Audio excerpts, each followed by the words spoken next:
Assalamualaikum warahmatullahi wabarakatuh.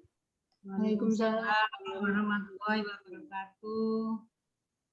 Ibu-ibu, selamat berjumpa lagi dalam pembelajaran kali ini. Nanti kita akan presentasi materi untuk selanjutnya. Untuk yang pertama kali nanti presentasi yaitu Bu Niswa. Beliau akan menyampaikan materi tentang literasi digital. Maaf, tentang literasi digital. Oleh karena itu, untuk waktu dan tempat kami persilakan. Monggo Bu Niswa. Baik, terima kasih Bu Sukarti sebagai moderator kali ini. Kali ini saya akan mempresentasikan tentang literasi digital. Ibu-ibu, karena anggotanya ibu-ibu di sini, nggih. Sekarang akan saya presentasikan tentang literasi digital. Baik, sudah bisa didengar, sudah bisa dilihat nggih Bapak Ibu semuanya, nggih? Ya, sudah kelihatan. Oh, terima kasih. Sekarang kita akan mempelajari tentang literasi digital. Sebelum memasuki materi, mari kita merefleksikan apa saja alat dan aplikasi yang Bapak Ibu gunakan saat pembelajaran daring. Kira-kira alatnya apa saja? Komputer, laptop, HP Android, atau aplikasi yang digunakan WhatsApp, Telegram, YouTube, atau Google Classroom. Boleh salah satu dari Ibu yang ada di sini, yang waktu pembelajaran biasanya memakai apa, Bu? Monggo, Ibu-ibu, Bu Titik, mungkin Bu Mai mau mengutarakan isi aplikasi apa saja yang selama ini dipakai pada saat pembelajaran daring selama masa pandemi ini di sekolahan ibu-ibu. Monggo. Bu Titik. Monggo. Bu Mai. Tidak ada? Sama seperti yang disebutkan oleh narasumber. Oke, terima kasih Bu Karti. Sepertinya sama nggih Bu Karti nggih. Iya, tapi mungkin saya bisa menambahkan sedikit Bu Titi untuk boleh, Bu Karti. Bu Niswa.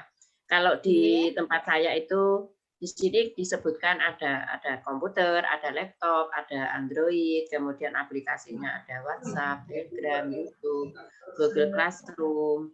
Nah, di tempat saya itu juga pernah membuat Google Meet, kemudian Zoom juga pernah. Kemudian di tempat saya itu juga ada aplikasi Kabupaten Nganjuk itu untuk sekolah, untuk SMP, Ibu-ibu. Untuk SMP itu menggunakan aplikasi Si Prestasi. Jadi nanti di dalamnya Si Prestasi itu ada LMS-nya juga. Jadi seperti ada namanya sumber belajar. Kemudian ada tempat untuk pertanyaan-pertanyaan, untuk ulangan dan lain sebagainya seperti itu, Bu. Oh gitu, nggih. Baik, terima kasih Bu Karti. Nggih. Oh, nggih, monggo Bu Mai. Yang ngomong tapi lupa nggak sakit jadi nggak ada suaranya ya. Ya ini. Maaf ya. Tadi kan dikatakan pakai aplikasi apa selama COVID-19 ini. Nah, selama ini pembelajaran di tempat saya sama sepertinya Bu Naimun, pakai WhatsApp, pakai Google. Yang satunya pakai Handycam.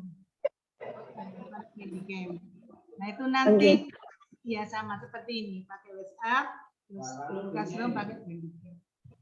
Itu saya kira Bu Niswa. Oke, terima kasih Bu. Nah ini selanjutnya.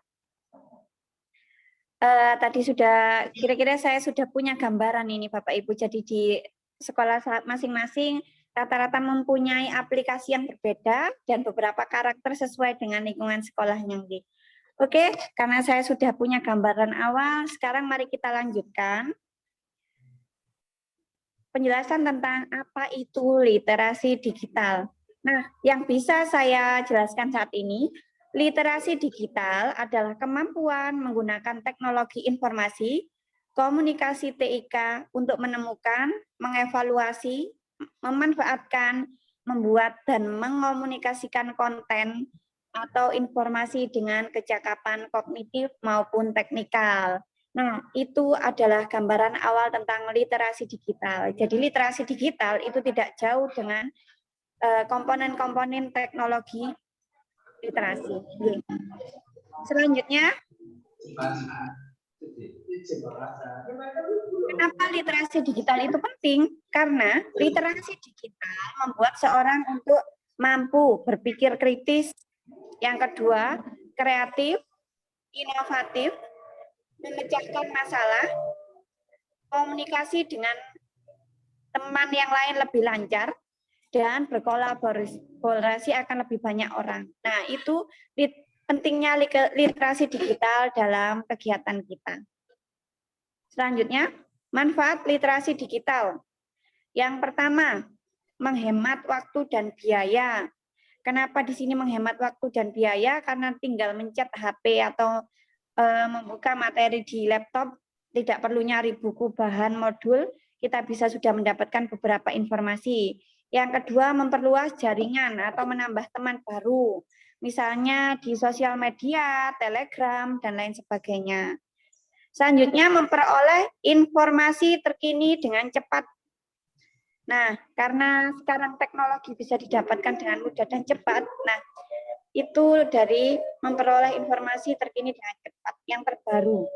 Yang terakhir, ramah lingkungan. Ramah lingkungan di sini bisa diartikan dalam artian misalnya kita pakai, biasanya tugas pakai kertas. Nah sekarang beralih pakai misalnya aplikasi Google Form yang tidak lagi perlu menggunakan kertas. Selanjutnya, perangkat TIK yang digunakan di sini ada komputer, laptop, HP. Kemudian di sini pakai Android bisa, Microsoft, atau yang ada di Apple phone atau iPhone itu sudah beda lagi ya Bapak Ibu. Selanjutnya, langkah-langkah spesifikasi. Jadi sebelum kita mempelajari tentang literasi digital, kita harus bisa memahami spesifikasi yang ada dalam komputer atau laptop kita. Yang pertama, laptop dulu ya, Bu-Ibu.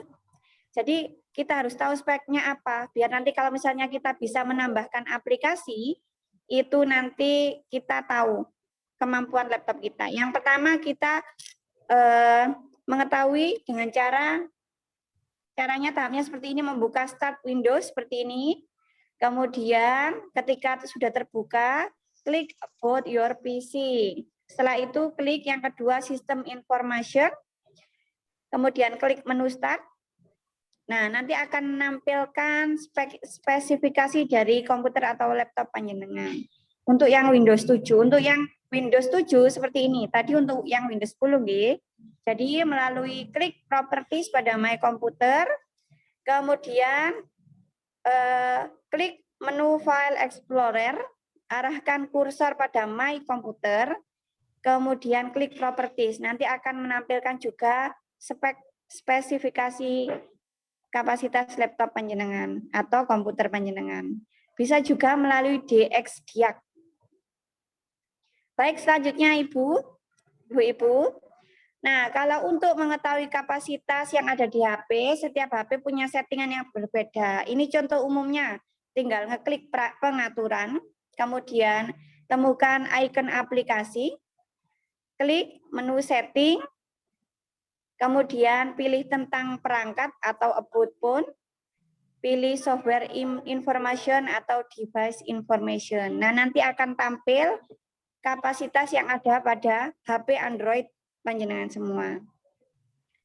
Kemudian ada ini langkah-langkah mendapatkan produk platform teknologi aplikasi dan pengoperasiannya. Jadi kalau misalnya pakai komputer, misalnya jenengan pengen update Bandicam atau aplikasi-aplikasi yang lain, Ruang Guru dan lain sebagainya, rumah belajar, caranya jenengan harus punya file tertentu yang ada di komputer panjenengan, kemudian tinggal diinstal. Jadi format file misalnya rumah belajar pakai Exe atau lain sebagainya, nggih. Kemudian diinstal. Kemudian kalau pakai HP Android ini lebih mudah. Tinggal buka aplikasi Play Store atau Google Play, pilih format yang aplikasi yang akan diinstal, tinggal nginstal, kemudian langsung mengoperasikan. Selanjutnya, contoh cara menginstal aplikasi rumah belajar. Nah, ini tahapannya yang pertama, buka Play Store, klik rumah belajar. Setelah itu install. Instalan berhasil, buka. Kemudian nanti sudah terbuka aplikasi rumah belajar dengan beberapa fasilitasnya. Ini contoh aplikasi rumah belajar. Nah, aplikasi rumah belajar ini memuat beberapa banyak informasi tentang kita. Ya, jadi kita sebagai pendidik bisa mempelajari aplikasi atau isi-isi konten yang ada di sini. Sangat bermanfaat. Baik, itu tadi yang akan saya presentasikan tentunya banyak sekali kekurangan Bapak Ibu. Nah, sekarang saya kembalikan ke Bu Sukarti untuk membuka pertanyaan. Baiklah, Ibu-ibu, terima kasih Bu Niswa sudah mempresentasikan materinya. Ibu-ibu, monggo tadi sudah dipaparkan dengan jelas oleh Bu Niswa tentang manfaat literasi digital, kemudian perangkat TIK, kemudian cara melihat spesifikasi dari HP, dari laptop, itu sudah dijelaskan, kemudian aplikasi rumah belajar, cara membuka aplikasi rumah belajar. Nah, mungkin dari penjelasan Bu Niswa, dari ibu-ibu ada tanggapan atau ada pertanyaan atau ada masukan, monggo kami persilakan. Bu Titi, Bu Mai, monggo.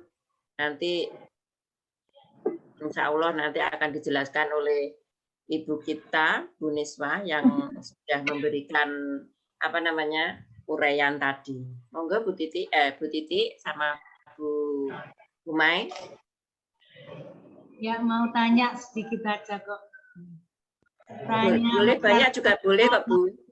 Banyak juga boleh. Kan Bu Niswa. Ini boleh sambil senyum, tidak harus tegang ya.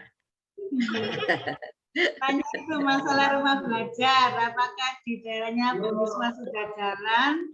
Kalau memang sudah jalan, apakah itu gratis atau harus bayar? Itu pertanyaan dari saya. Monggo Bu Niswa dijawab. Baik, terima kasih. Okay. Terima kasih pertanyaannya Bu Cantik, Bu Mai. Sejauh yang saya ketahui tentang rumah belajar itu aplikasinya sebenarnya gratis, Bu. Kalau misalnya kemarin peserta didik kita mendapatkan paket data dari pemerintah, itu anak-anak bisa mengakses rumah belajar dengan gratis.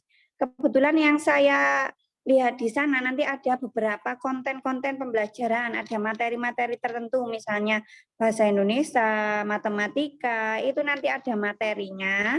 Kemudian nanti anak-anak tinggal ngeklik menerapkan, mempelajari dari materi yang ada di rumah belajar. Setelah itu materi itu bisa diakses secara gratis, Bu. Jadi ada juga latihan soalnya, jadi anak-anak bisa belajar di konten aplikasi rumah belajar. Cukup sampai di sini, Bapak Ibu, menuju ke materi yang terakhir. Saya kira sudah cukup penjelasan saya, dan tadi ada beberapa pertanyaan yang sudah saya jawab. Mungkin kalau misalnya ada kekurangan, mohon maaf. Sekarang kita masuk ke refleksi. Nanti ada beberapa pertanyaan dari saya, mungkin ibu-ibu bisa membantu menjawab, ya.